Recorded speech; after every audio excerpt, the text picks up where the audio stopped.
Hello everyone, welcome to my YouTube channel. मैं दीपिका मिश्रा। चलिए हम लोग आज की सेशन को, आज की क्लास को स्टार्ट करते हैं। ओके, कल हम लोगों ने कल की टॉपिक में क्या समझा था कि हमको टेक्सटाइल में किसका किसका अध्ययन करना है। वस्त्र विज्ञान जो है हमारा किसका विज्ञान है, यह रेशा बनने से कपड़े बनने तक की प्रक्रिया और उसके पहनने एवं रख रखाव तक का अध्ययन हम वस्त्र विज्ञान के अंतर्गत करते हैं। और हमने क्या बताया कि इसको हम दो भागों में बांटकर पढ़ेंगे। वस्त्र कपड़ा निर्माण के पूर्व की अवस्था और कपड़ा निर्माण के बाद की अवस्था में के बारे में हम लोग डिस्कशन कल किए थे।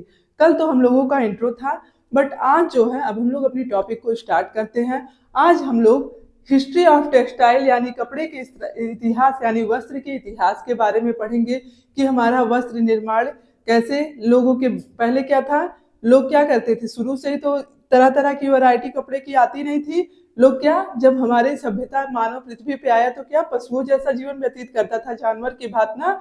उसे कपड़े वगैरह का ज्ञान नहीं था, वो नग्न अवस्था में रहता था। धीरे धीरे कैसे उनके मन में, माइंड में आया कि कपड़े का निर्माण करें और कैसे कैसे हमारा कपड़े का निर्माण हुआ, इन सभी के बारे में हम वस्त्र हिस्ट्री ऑफ टेक्सटाइल यानी वस्त्र के इतिहास के बारे में हम लोग डिस्कशन करेंगे। ओके, तो सबसे पहले समझिए कि टेक्सटाइल, हमारा जो ये टेक्सटाइल है ये कैसा शब्द है।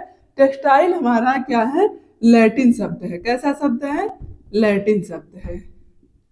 ओके, और इसका अर्थ क्या है, टेक्सटाइल का जो अर्थ है इसका मतलब क्या है, इसका मतलब है रेशे से कपड़े बनने तक, रेशे से कपड़ा बनना या बनने तक का हम इसमें क्या करते हैं, अध्ययन करते हैं। और ये रेशे से कपड़े बनने तक की प्रक्रिया इसमें होती है। ओके, तो टेक्सटाइल हमारा कैसा शब्द है, लैटिन भाषा का शब्द है। इसमें रेशे से बनने तक की प्रक्रिया को हम लोग देखते हैं। अब हम लोग समझते हैं क्या, इसके इतिहास के बारे में। किसके इतिहास के बारे में, वस्त्र के इतिहास के बारे में। ओके,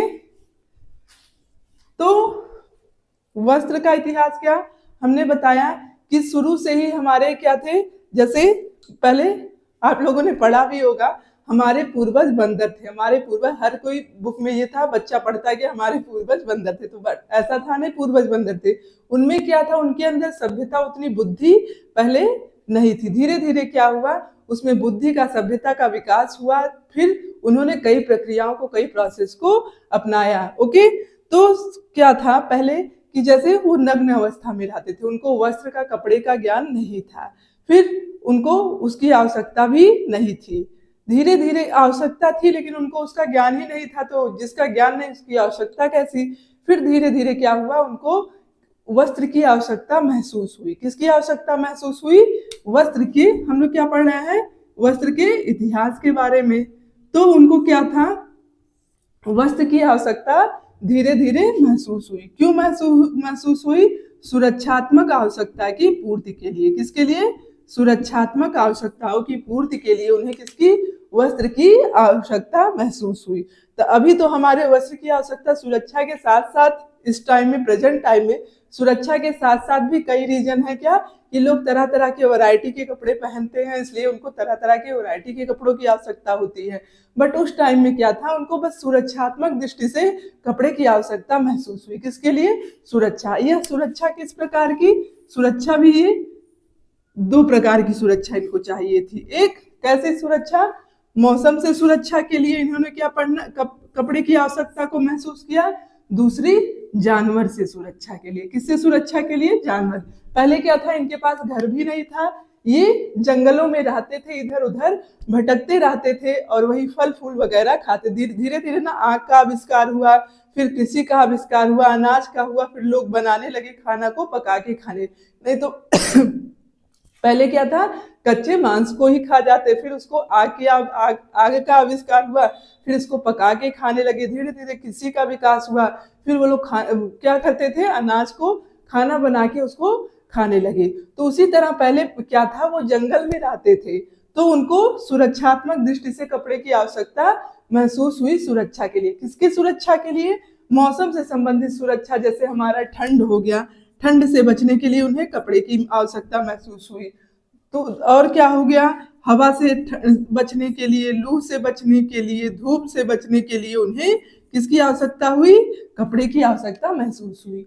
और जानवर से सुरक्षा के लिए जैसे हमारे विभिन्न प्रकार के मच्छर, कीट, पतंग, ये सारी जो चीजें होती है, कीड़े मकोड़े हो गए, मच्छर, इन सभी से बचने के लिए उन्हें किसकी आवश्यकता हुई?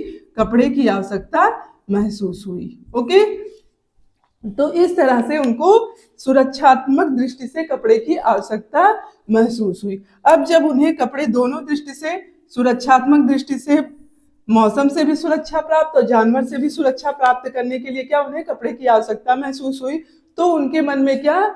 वस्त्र निर्माण के प्रक्रिया की बात मन में आई। वस्त्र निर्माण की प्रक्रिया के बारे में उनके दिमाग में ये बात आई कि किसी चीज का निर्माण करके हम वस्त्र के रूप में उसको पहने।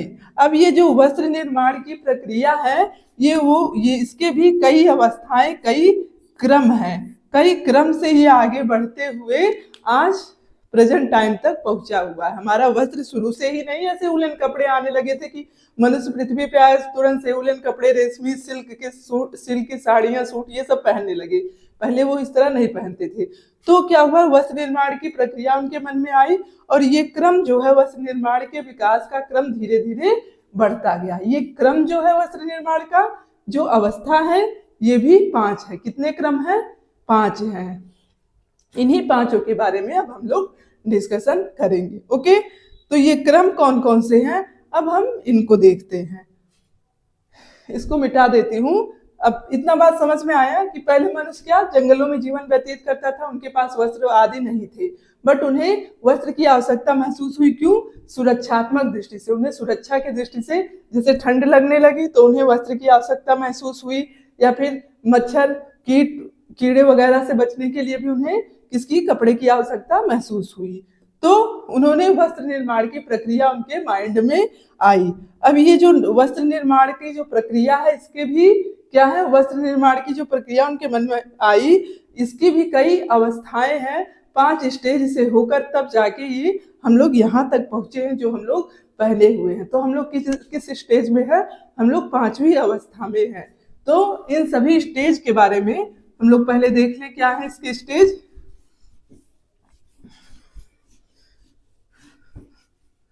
वस्त्र का जो विकास हुआ ये कई क्रम में हुआ।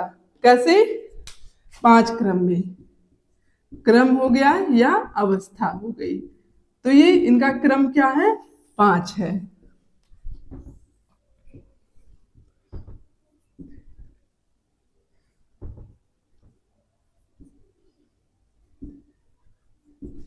कौन कौन से हैं?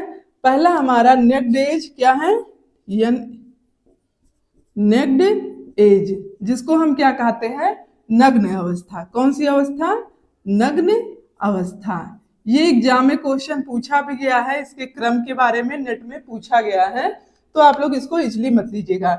नेक्ड एज यानी क्या है? हमारा नग्न अवस्था। दूसरा हमारा क्या है? शिकार की अवस्था। कौन सी अवस्था? शिकार की अवस्था। शिकार की अवस्था को हम क्या कहते हैं?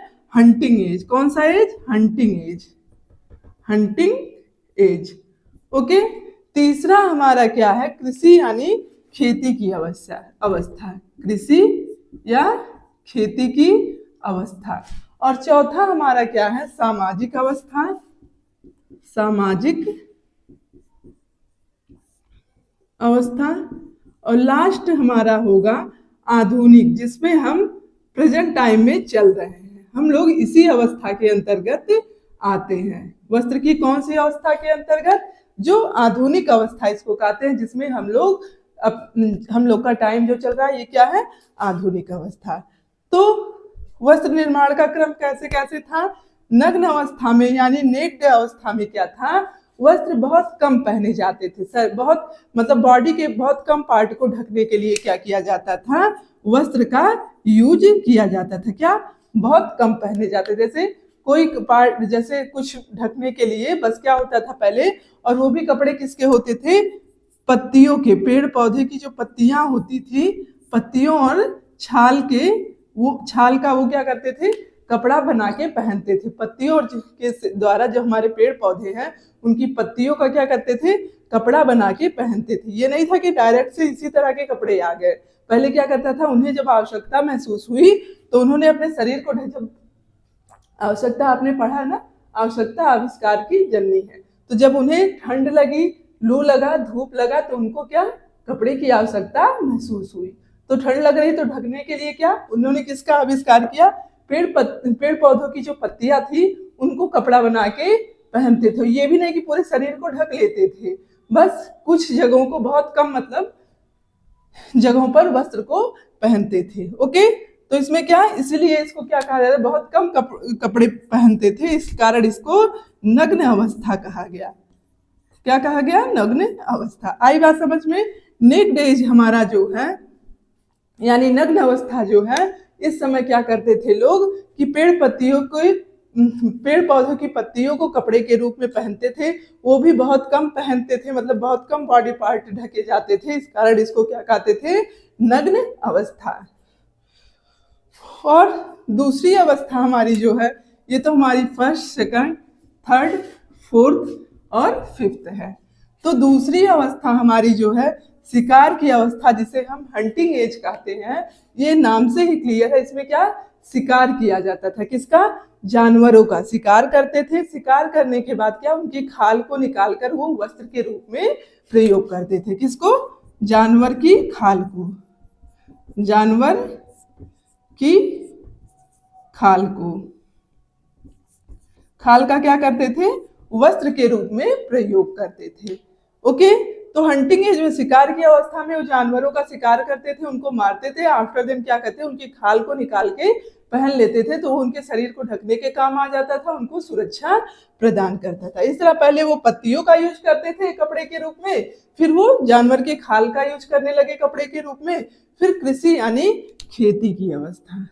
ओके, कृषि यानी खेती की अवस्था का मतलब क्या है कि अब वो एक जगह रुकने लगे। पहले क्या था कि वो एक जगह रुकते नहीं थे, वो जंगलों में रहते थे, तो जंगल में किसी एक तरह स्टेबल नहीं रहते थे। वो क्या करते थे, कभी यहाँ रहे, कुछ दिन बिताया, कभी दूसरे जगह जाके, फिर कभी तीसरे जगह जाके, मतलब परमानेंट किसी एक जगह वो रुकते नहीं थे, तो घुमक्कड़ों की भांति जीवन को व्यतीत करते थे। बट अब क्या हुआ, कृषि और खेती का जब आविष्कार हुआ तो वो जगह रुकने लगे। क्यों कि धीरे धीरे उन्होंने बीज को देखा, बीज से उसमें पौधे बनने को देखा, धीरे धीरे इस तरह कृषि का आविष्कार हुआ। तो जब कृषि का आविष्कार हो गया तो वो क्या करेंगे, बीज को बोएंगे, जुताई बुआई सब करने के लिए उनको रुकना पड़ेगा, उसका केयर करने के लिए ना। तब वो क्या करने लगे, एक जगह पर रुकने लगे। जब वो एक जगह पर रुकने लगे तो उनको प्राकृतिक रेशों के बारे में जानकारी हुई। किसके बारे में, प्राकृतिक रेशों के बारे में उन्हें क्या हुई, जानकारी हुई। फिर उन्होंने क्या किया, प्राकृतिक रेशों को, विभिन्न प्रकार के रेशों को क्या किया, प्राप्त करना सीख लिया। प्राप्त करना क्या किया, सीख लिया। अब कैसे उनको प्राकृतिक रेशों की जानकारी हुई, क्या हुआ, जब वो कृषि कर रहे हैं तो उनको क्या हुआ, प्राकृतिक रेशों के बारे में जानकारी प्राप्त हुई। फिर उन्होंने रेशे को प्राप्त करना, कैसे वो रेशे को प्राप्त करें, इसके बारे में, इसका भी ज्ञान उनको आ गया। अब कैसे आया, जैसे वो क्या, विभिन्न प्रकार के पेड़ पौधे देखे जिसमें कुछ रोएदार, कैसे थे, कुछ रोएदार थे, रोए वाले थे, विभिन्न कुछ रेशे वाले पौधों को देखा। कैसे पौधों को देखा, रेशे वाले पौधों को और रोए वाले।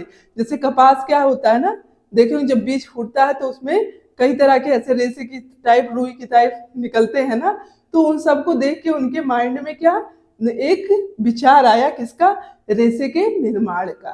किसका आया विचार, रेशों के निर्माण का। जब वो कई प्रकार के रेशों को, रेशे वाले पौधों को देखे, जैसे आप गए होंगे, देखे होंगे कभी कि ऐसे ऐसे पौधे रहते हैं, उसमें ऐसे छोटे छोटे फूल लगे रहते हैं, रेशेदार, देखे होंगे आप लोग। तो इन सबको जब उन्होंने देखा, खरपतवार भी कई इस प्रकार के देखे जो कैसे थे, रेशे वाले थे, रोए वाले थे। तो उससे उनके मन में क्या आया, रेशे के निर्माण की बात उनके मन में आई, और धीरे धीरे उन्होंने क्या किया, रेशे का निर्माण भी करना सीख लिया। अब जब रेशे का निर्माण करना सीख लिया तो उनको क्या हुआ, इस अवस्था में रेशे का निर्माण सीखा, और उसके बाद उनको वस्त्र निर्माण की प्रक्रिया भी उनके माइंड में आने लगी। अब वस्त्र निर्माण की प्रक्रिया उनके माइंड में कैसे आई, वस्त्र निर्माण की प्रक्रिया। अब वस्त्र निर्माण की प्रक्रिया की बात उनके माइंड में कैसे आई? जैसे विभिन्न प्रकार के रेशे को, रोएदार पौधों को देखा तो उनके मन में किसका विचार आया? रेशे के निर्माण का। फिर उनके मन में वस्त्र के निर्माण की बात आई। कैसे आई वस्त्र निर्माण की बात? इसके पीछे भी एक लॉजिक है। उन्होंने क्या देखा? चिड़िया का घोंसला देखा। क्या देखा? चिड़िया का घोंसला। अब जब उन लोगों ने चिड़िया का घोंसला देखा, जैसे चिड़िया का घोंसला आप देखे होंगे, तो क्या करते हैं, महीन महीन क्या करते हैं, घास वगैरह लाकर, पत्तियां वगैरह लाकर क्या करते हैं, इस तरह की उसमें बुनाई की रहती है। इतने मतलब वो मजबूत रहते हैं कि अगर आप भी देखे होंगे, चेक होंगे, अगर आप उन घोंसलों को तोड़ने की कोशिश करें तो वो जल्दी टूटते नहीं है। क्या होता है? वो जल्दी टूटते नहीं है, इतने मजबूत उन्होंने बनाया होता है। तो जब उन्होंने क्या किया, चिड़िया के घोंसले को देखा, तो उनके भी मन में ये विचार आया कि क्यों ना हम भी ऐसे बुनाई करके क्या करें, वस्त्र का निर्माण करें। तो यहीं से उनके मन में वस्त्र निर्माण की प्रक्रिया की बात उनके मन में आई, और वो क्या करने लगे, वस्त्र का निर्माण करने लगे। आप लोगों ने देखा हो गांव में, जैसे क्या होता है, नारियल का पेड़ होता है ना, ऐसे नारियल नहीं, खजूर वगैरह का ये सब रहता है, तो उसमें चिड़िया ऐसे करके ऐसे इस टाइप में ऐसे घोंसला बना बना के लटका होता होगा, देखते होंगे। तो उसको अगर आप तोड़ने की कोशिश करिए तो इतना मजबूत रहता है कि वो जल्दी टूटता ही नहीं। इतनी मजबूती से वो लोग इतने मतलब अच्छे से उसको बनाई रहती है। तो जब उनको देखते हैं, चिड़िया के घोंसला को देखा यहाँ कृषि की अवस्था के लोगों ने, तो क्या किया, उससे उनके मन में क्या बात आई, कपड़े निर्माण की प्रक्रिया आई कि क्यों ना हम लोग रेशे का जब प्राप्त कर लिए रेशे को, तो इन्हीं रेशों से कपड़े बनाने का कार्य करें। तो यहीं से ये वस्त्र निर्माण की प्रक्रिया उनके दिमाग में आई और वो वस्त्र बनाने लगे। ओके, तो उस समय भी रेशे जो कपड़े बनते थे वो उसमें इतनी वैरायटी नहीं होती थी जितनी आजकल आने लगी है। बट क्या, जहाँ वो पत्ती को पहनते थे, जहाँ जानवरों की छाल को पहनते थे, तो उससे तो बेटर है ये ना कपड़ा। तो कपड़ा वो लोग बनाने लगे कृषि यानी खेती की अवस्था में। ओके, और लास्ट फोर्थ हमारा जो सामाजिक अवस्था है, इसमें क्या हुआ, सामाजिक वर्गों का विभाजन हुआ। क्या हुआ इसमें? सामाजिक वर्ग का विभाजन। इसके क्रम और अवस्थाओं के बारे में पूछा गया, सो आप लोग इसको इजी मत समझिएगा।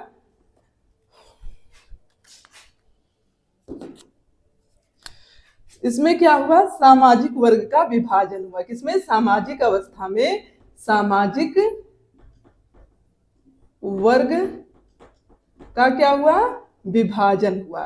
यानी समाज के लोग कई वर्गों में बांटा गया। इसमें यह निश्चित किया गया कि किस वर्ग के लिए कौन से कपड़े होंगे, कौन किस प्रकार के वस्त्र पहनेगा। क्या हुआ, यह निर्धारित हुआ कि किस वर्ग के लिए किस प्रकार के, किस रंग के कपड़े पहनने होंगे, ये निर्धारित कर दिया गया। जैसे ब्राह्मण के लिए मान लो सफेद रंग, क्षत्रिय के लिए मान लो पीला कर दिया, शूद्र के लिए ब्लैक कर दिया। इस तरह मतलब उनके लिए निर्धारित कर दिया गया कि कौन से लोग किस प्रकार के, किस रंग के वस्त्र पहनेंगे।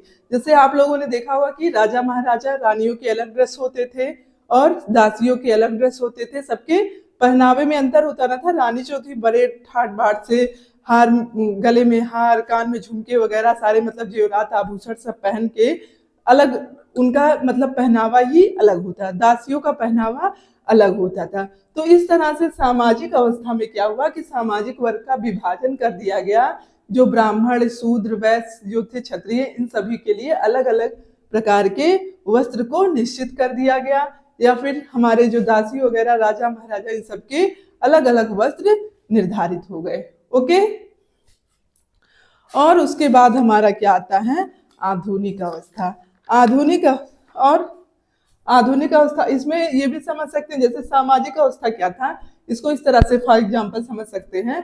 पहले क्या था, हर किसी के पास जूता चप्पल नहीं होता था ना, हर कोई जूता चप्पल नहीं पहन। बहुत पहले के जमाने में, हम लोगों के दादी बाबा के टाइम में क्या होता था, हर कोई जूता चप्पल नहीं पहनता था। कोई बहुत मतलब जो धनी माना जाता था, धनाढ्य व्यक्ति होता था, उसी के पास जूता चप्पल हो वही पहनता था। अगर मान लो बाई चांस कोई पहन भी लिया है, जैसे काम वाम करने वाला नीचे कास्ट का व्यक्ति कोई पहन भी लिया है, तो अगर वो उस आदमी के सामने पड़ता था, जो घर का मतलब गांव का वो होता था, मुखिया वगैरह, या फिर बड़े मतलब समाज से बिलोंग करता था, क्या होता था, वो चप्पल को निकाल के हाथों पे ले लेता था या सिर पे ले लेता था, वो नहीं पहनता था। तो वो क्या होता था, वही हमारी सामाजिक अवस्था में आएगा। जैसे क्या थी, सबका विभाजन कर दिया गया था ना कि ये लोग जूता चप्पल नहीं पहन सकते, अगर सामने पड़े तो उनको ले। हम मम्मी मेरी बताती हैं, उनके नाना के टाइम में क्या था, बताती हैं वो कि मतलब नाना क्या थे, जैसे गांव के मुखिया टाइप जैसे रहे, थोड़ा बहुत स्ट्रिक्ट भी थे। तो कोई अगर द्वार से काम वाम करने वाला मान लो चप्पल पहन के जा रहा है, उसकी आवाज जो उनके कान में चली जाती थी, एक बार बोलते थे कौन है, तुरंत से वो हाथ में लेके हाथ जोड़ लेता था चप्पल वगैरह को लेके।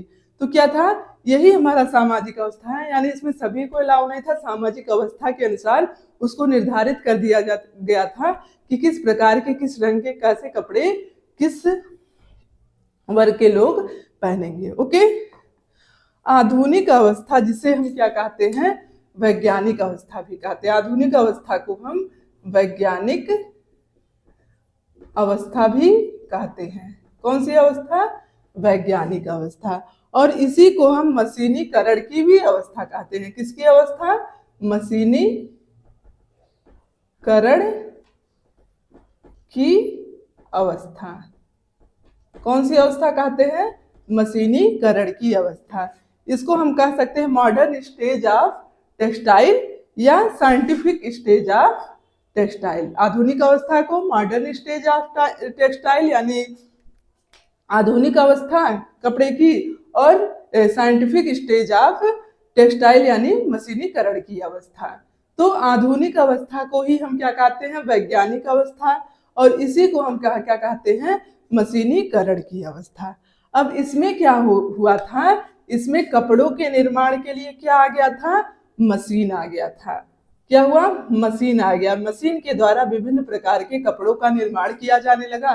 और पहले हमारे रेशों की वैरायटी कम थी, इसमें कौन से रेशे का निर्माण होने लगा था, इसमें संश्लेषित रेशों का निर्माण शुरू हो गया। कई प्रकार के संश्लेषित रेशों का। संश्लेषित रेशे जैसे क्या है, हमारे जो आर्टिफिशियल रेशे हैं, जो विभिन्न प्रकार के रसायनों का, विभिन्न प्रकार के केमिकल का यूज करके बनाए जाते हैं, उस प्रकार के रेशे का निर्माण किया जाने लगा।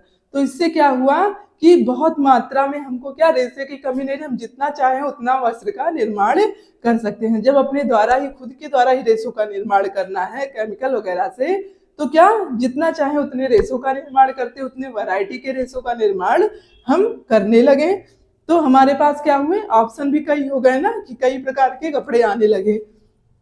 आलान, नायलॉन, डेक्रान, पॉलिस्टर, कॉटन, मतलब कई प्रकार के कपड़े हमारे आने लगे आधुनिक प्रेजेंट टाइम में, जिसको मॉडर्न टाइम कहते हैं। ओके, और क्या हुआ, जब इतने प्रकार के रेशे आ गए, तो इन संश्लेषित रेशे जब आए, इनका रख रखाव भी इजी है, तो इनका ज्यादा से ज्यादा यूज होने लगा।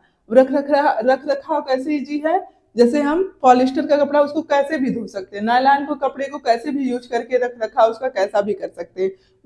बल्कि हमारा रेशम का जो कपड़ा है, उसका रख रखाव इजी नहीं है ना, इसको ड्राई क्लीन करवाना पड़ेगा, हमें हैंड वॉशेबल नहीं होता है।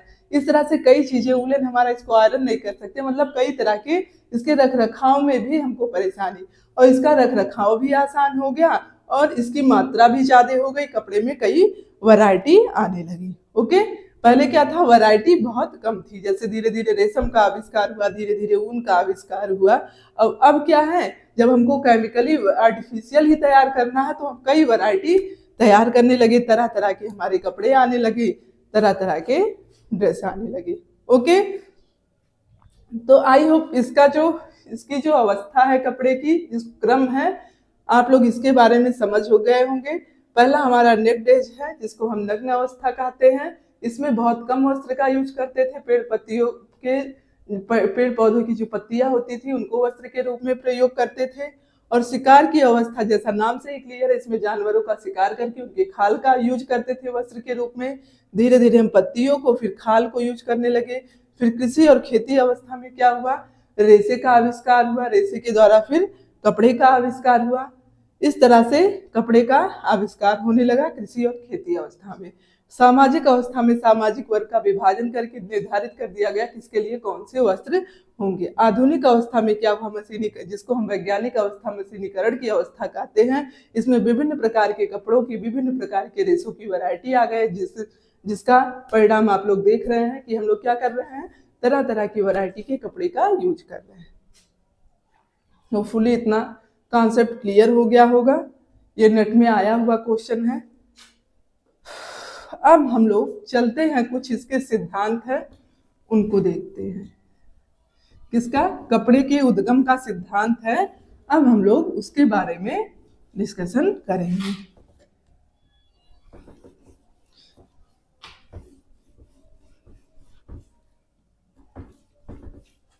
अगर आप लोगों को कुछ समझ में नहीं आता है तो उसको आप लोग जब भी वीडियो को देखिए कमेंट में कमेंट करके कमेंट बॉक्स में पूछ सकते हैं जो ना समझ में आए। ओके,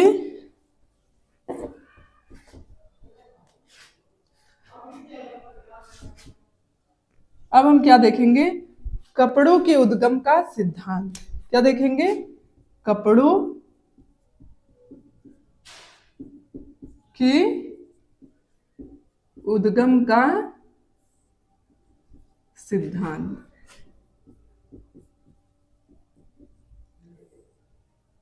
ओके, इनके जो सिद्धांत है, कपड़े का उद्गम कैसे कैसे हुआ, तो हम उनके बारे में डिस्कशन करेंगे। तो इनके जो सिद्धांत है वो कितने हैं? कपड़े के उद्गम के सिद्धांत ये भी हमारे 4 हैं। क्रम कितनी है? अवस्थाएं कितनी है? 5 है। और कपड़ों के उद्गम के जो सिद्धांत है वो हमारे कितने हैं? 4 है। अब इनको हम इस तरह से समझेंगे। 4 कौन कौन से हैं हमारे?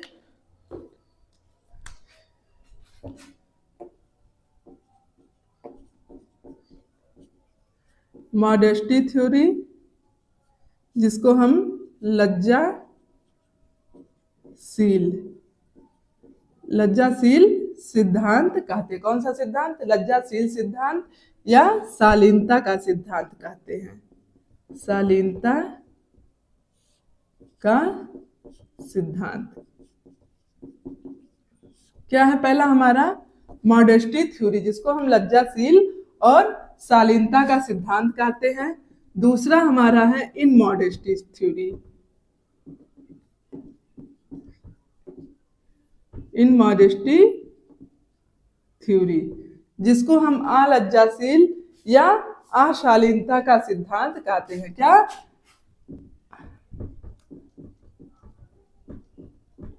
अलज्जाशील या अशालीनता का सिद्धांत। और थर्ड हमारा क्या है? Protective theory. कौन सी थ्योरी? यानी सुरक्षात्मक सिद्धांत। प्रोटेक्टिव थ्योरी यानी सुरक्षात्मक सिद्धांत। सुरक्षात्मक सिद्धांत। और लास्ट हम लोगों का क्या है? Decorative theory. कौन सी थ्योरी? डेकोरेटिव।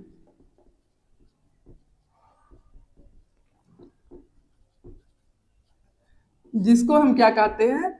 सजावटी सिद्धांत। सजावटी सिद्धांत। ओके, आई बात समझ में? तो ये 4 हमारे जो हैं क्या है? ये हमारे 4 कपड़ों के उद्गम के सिद्धांत है। कौन कौन से हैं? पहला हमारा मॉडेस्टी थ्योरी, जिसको हम क्या कहते हैं? लज्जाशील या शालीनता का सिद्धांत। दूसरा हमारा है इनमॉडेस्टी थ्योरी, जिनको हम अलज्जाशील या अशालीनता का सिद्धांत कहते हैं। तीसरा हमारा है प्रोटेक्टिव थ्योरी, जिसको हम क्या कहते हैं? सुरक्षात्मक सिद्धांत। लास्ट हम लोगों का है डेकोरेटिव थ्योरी, जिसको हम कहते हैं सजावटी सिद्धांत। ओके, इतनी बात समझ में आई? अब इस सिद्धांत के जो लोग थे उनका क्या मानना था? जैसे हर सिद्धांत अपना अपना सिद्धांत दिया कि कपड़े का उद्गम क्यों हुआ, इसके बारे में अलग अलग लोगों ने अलग अलग बातें बताई हैं। अब जैसे हमारे जो मॉडेस्टी थ्योरी के लोग थे, इनका क्या मानना था? इस सिद्धांत के अनुसार लोगों का मानना था कि जैसे जैसे व्यक्ति में बुद्धि का विकास हुआ, सभ्यता का विकास हुआ, वैसे वैसे क्या हुआ? उनके अंदर लज्जा आती गई, वो उनको शर्म आने लगी। तो इस लज्जाशीलता को ध्यान में रखते हुए उन्हें किसकी आवश्यकता महसूस हुई? कपड़े की आवश्यकता हुई, और वह कपड़ा पहनने लगे। किसके क्या हुआ? बुद्धि का विकास हुआ, तो उनको किसकी आवश्यकता? उनको उनको क्या हुआ, लज्जा, बुद्धि और सभ्यता के विकास के साथ साथ उनके मन में लज्जा की भावना आने लगी, लज्जा की भावना, और उन्हें कपड़े की आवश्यकता क्या हुई, महसूस हुई। तो वो क्या करने लगे, कपड़ा पहनने लगे। ओके, तो इस सिद्धांत के लोगों का मानना था, मॉडेस्टी थ्योरी के जो सिद्धांत के लोग थे, इनका मानना था कि धीरे धीरे उसमें व्यक्ति में, जब वो जंगलों में रहते थे, उसमें क्या हुआ, धीरे धीरे उनमें सभ्यता जैसे जैसे विकसित होगी, बुद्धि का विकास जैसे जैसे होता गया, वैसे उनके मन में लज्जा की भावना आने लगी और उससे बचने के लिए उन्होंने कपड़े पहनने शुरू कर दिया। भले ही वो पेड़ की पत्तियां या छाल का यूज कर रहे हैं, बस अपने तन को ढकना शुरू कर दिया, या फिर भले ही जानवर की छाल को पहन रहे हैं, लेकिन उनमें लज्जा की भावना आने लगी, तो धीरे धीरे उन्हें कपड़े की आवश्यकता महसूस हुई, तो कपड़े का निर्माण किया और कपड़ा पहनना शुरू कर दिया। दूसरा हम इस तरह से कह सकते हैं कि दूसरा जो है मॉडेस्टी क्या है, एक शब्द है। कैसा है, एक ऐसा शब्द है जो यह निर्धारित करता है कि किस समुदाय के लोग किस प्रकार के वस्त्र पहनेंगे। हम कह सकते हैं हमारा जो ये मॉडेस्टी है, मॉडेस्टी क्या है, यह एक कैसा शब्द है, एक ऐसा शब्द है जो निर्धारित करता है कि किस समुदाय के लोग किस प्रकार के वस्त्र पहनेंगे। क्या करता है, निर्धारित करता है कि किस समुदाय के लोग किस प्रकार के वस्त्र पहनेंगे।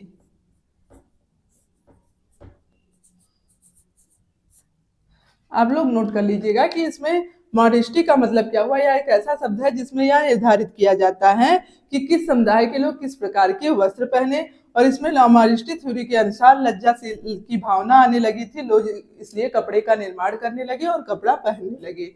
इन मॉडेस्टी थ्योरी जो थी, इनके इस सिद्धांत के अनुसार लोगों का क्या मानना हुआ, इन्होंने कहा नहीं, लज्जाशीलता या लज्जा की भावना से लोग कपड़े को पहनना नहीं शुरू किए, कपड़े का निर्माण इसलिए लज्जाशीलता की वजह नहीं किए। उन्होंने क्या बताया, उन्होंने बोला कि यह आकर्षण के लिए, एक दूसरे को आकर्षित करने के लिए कपड़ा पहनने लगे और कपड़े का निर्माण किया। किसके, एक दूसरे को क्या करने के लिए, आकर्षित करने के लिए, आकर्षित करने के लिए। इनका क्या मानना था, इन मॉडेस्टी थ्योरी के जो लोग थे, इनका मानना ये था कि ये लज्जाशीलता की वजह से वस्त्र नहीं पहनते हैं, वो एक दूसरे को आकर्षित करने के लिए वस्त्र को पहनते हैं। ओके, और हमारा प्रोटेक्टिव सिद्धांत यानी सुरक्षात्मक सिद्धांत जो है, इसको काफी समर्थन मिला, इसको लोगों ने स्वीकार किया। इनका क्या मानना था कि लोग सुरक्षात्मक दृष्टि से वस्त्र को पहनते हैं। किसकी दृष्टि से, सुरक्षात्मक दृष्टि से क्या करते हैं, वस्त्र पहनते और उनका निर्माण करते हैं। ओके, तो इनका मानना था इन मॉडेस्टी थ्योरी का कि एक दूसरे को आकर्षित करने के लिए, और प्रोस्पेक्टिव थ्योरी के जो लोग थे उनका क्या मानना था कि सुरक्षात्मक दृष्टि से लोग वस्त्र पहनते, उनका निर्माण करते, यानी सुरक्षात्मक दृष्टि से कि वो सुरक्षा की दृष्टि से मौसम से, विभिन्न प्रकार की प्राकृतिक आपदाएं जो हमारी हवा हुआ, आंधी तूफान, लू, इन सभी से बचने के लिए, या कीड़े मकोड़े जानवर, इन सभी के काटने से बचने के लिए वो क्या करते हैं, वस्त्र को पहनते, उनका निर्माण करते हैं। ओके, तो इसको काफी समर्थन, इस थ्योरी को क्या हुआ, समर्थन मिला। लोगों ने इसको, ज्यादा लोगों ने इसको क्या किया, स्वीकार किया इनकी थ्योरी को कि हाँ ये बात सही है, सुरक्षात्मक दृष्टि से ही क्या हुआ, कपड़े का उद्गम हुआ। ओके, और तो सबसे ज्यादा समर्थन किस थ्योरी को मिला, प्रोटेक्टिव थ्योरी यानी सुरक्षात्मक थ्योरी को। लास्ट हमारा जो डेकोरेटिव थ्योरी है, इसको हम क्या कहते हैं, सजावटी सिद्धांत कहते हैं। इसी को हम क्या कहते हैं, अलंकरण का भी सिद्धांत कहते हैं। कौन सा सिद्धांत कहते हैं, अलंकरण का सिद्धांत। ओके, डेकोरेटिव थ्योरी को ही हम अलंकरण का सिद्धांत कहते हैं। इसमें क्या होता है, वस्त्र जो लोग किस लिए पहनते हैं, अपने शरीर को सजाने के लिए, खुद को सजाने के लिए क्या करते हैं, वस्त्र पहनते हैं। किस लिए, इनका क्या मानना था कि सजाने के लिए लोग वस्त्र पहनते हैं, अपने आप को सजाने के लिए क्या करते हैं, वस्त्र पहनते हैं। जैसे क्या था ना, देखे होंगे जैसे वो जो जंगलों वगैरह में रहते हैं, दिखाया होगा टीवी पे, वैसे कहाँ कौन देख रहा है। तो वो कपड़े जो पहनते हैं छाल वगैरह के, उसके बाद भी क्या हड्डी वगैरह का क्या माला बना के पहन लिए, यहाँ पे कुछ पत्ती का मुकुट सा बना के, यहाँ हाथ में कुछ मोती वगैरह ऐसे लकड़ी या पत्ते का लगा के पहन लिए। तो ये सब क्यों करते हैं, अपने आप को सुंदर दिखाने के लिए, अपने सजावट के लिए इन सब का यूज करते हैं। तो वही डेकोरेटिव थ्योरी के लोगों का मानना था कि वस्त्र लोग क्यों करते हैं, अपने आप को सजाने के लिए पहनने लगे, जिस कारण वस्त्र का उद्गम हुआ। ओके, तो ये हमारे क्या है, कपड़े के उद्गम के सिद्धांत है। कपड़े के उद्गम के सिद्धांत हमारे कितने हैं, 4 है। कौन कौन से हैं, मॉडेस्टी थ्योरी, जिसे लज्जाशील शालीनता का सिद्धांत कहते हैं। इसमें क्या हुआ, लज्जा की भावना आने लगी तो उन्हें कपड़े पहनने की आवश्यकता महसूस हुई और वे कपड़े पहनने लगे। और दूसरा ये भी कह सकते हैं कि मॉडेस्टी एक ऐसा शब्द है जो यह निर्धारित करता है कि किस समुदाय के लोग किस प्रकार के वस्त्र पहने। इन मॉडेस्टी थ्योरी में क्या था, इनका मानना था कि लज्जाशीलता की वजह से लोग वस्त्र नहीं पहनते, एक दूसरे को आकर्षित करने के लिए। और प्रोटेक्टिव थ्योरी के लोगों का मानना था कि यह सुरक्षात्मक दृष्टि से जो है जरूरी है, इसलिए लोग वस्त्र पहनते हैं। और इसको काफी समर्थन मिला, इस सिद्धांत को सबसे ज्यादा समर्थन किसको मिला, प्रोटेक्टिव थ्योरी को। इसको लोगों ने स्वीकार किया कि हाँ ये बात सही है, सुरक्षात्मक दृष्टि से ही लोग वस्त्र पहनते हैं। डेकोरेटिव थ्योरी हमारी सजावटी थ्योरी है, इसमें इनका क्या मानना था कि अपने आप को सजाने के लिए लोग वस्त्र को पहनते हैं। इसी को हम अलंकरण का सिद्धांत भी कहते हैं। ओके, आई होप इतना कॉन्सेप्ट समझ में आया होगा आप लोगों को। अब हम लोग कपड़ों के कुछ महत्व हैं, उनके बारे में थोड़ा देख लेते हैं, उसके बाद क्लास को ओवर करते हैं।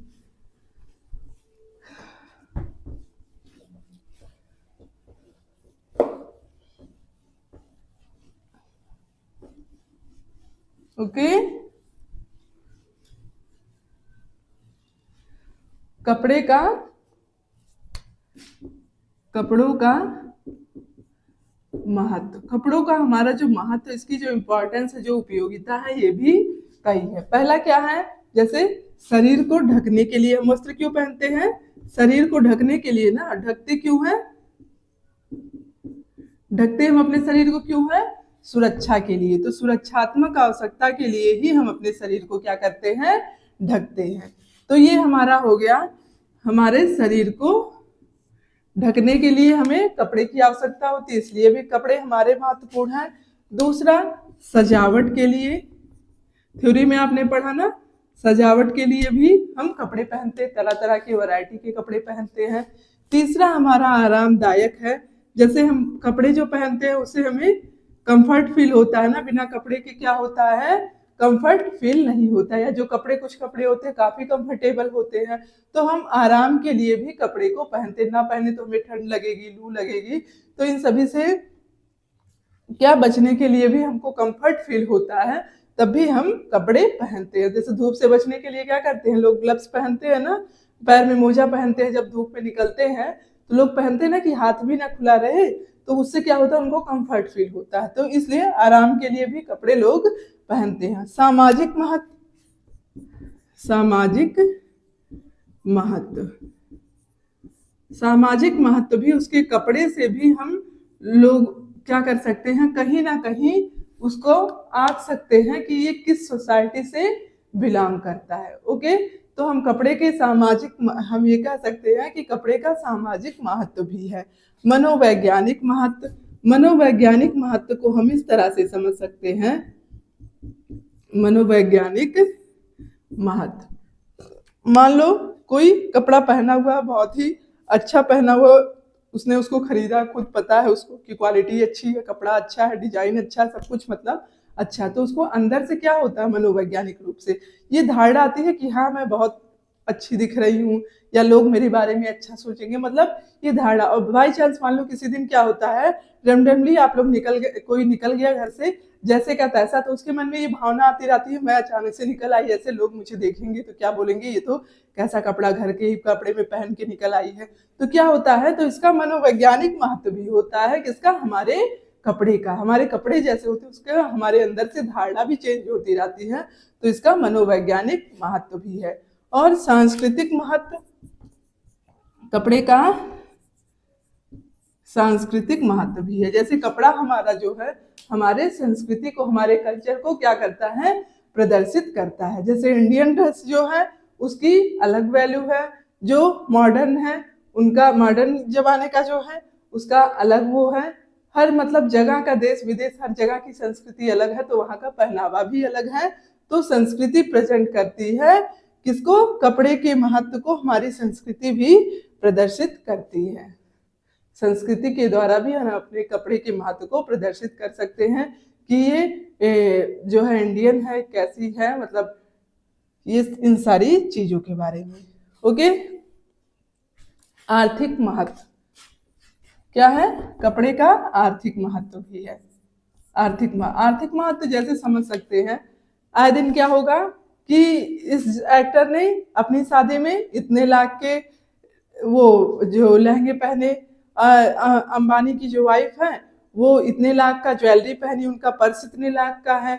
तो ये सब क्या है, ये इसका आर्थिक महत्व। हर कोई नहीं उस उतने लाख का पहन सकता है ना, बट क्या होता है कि मान लो हम कोई कपड़ा पहने हैं, महंगा अच्छा है, तो बगल वाला पूछेगा यार कहाँ से लिया, ये तो बहुत ही अच्छा लग रहा है, कीमती है। तो उससे भी उसका क्या होता है, एक उसको आका जा सकता है उसके स्टैंडर्ड को। अब ये नहीं कह सकते सिर्फ कपड़े से, कई भी चीजें हैं, बस हम कपड़े से ही किसी के स्टैंडर्ड को नहीं माप सकते हैं। बट फर्स्ट लुक क्या होता है, जब तक हम उसको नहीं जान रहे हैं तो उसके पहनावा वगैरह को देखकर उसको आंकने का कार्य करते हैं। तो हम समझ कह सकते हैं कि इसका आर्थिक महत्व भी है। और